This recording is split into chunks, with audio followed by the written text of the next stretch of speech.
Азыр мен, короче, түндө бирөө запись жөнөтүптүр да. Анан угуп көрсөм, аябай жагымдуу запись экен. Азыр узайм эле кандай запись экенин.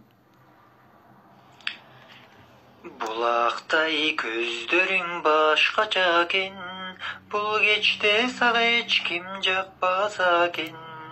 Сүйөм деп мен сага айткычакты, оозунуп ким бирөө айтпаса экен. Бутадай көздөрүң балбал жанат, канбаймын карегим талбай карап. Мага эми эч качан тынчтык бербес, махабат жүрөгү салган жарат. Бутадай көздөрүң балбал жанат.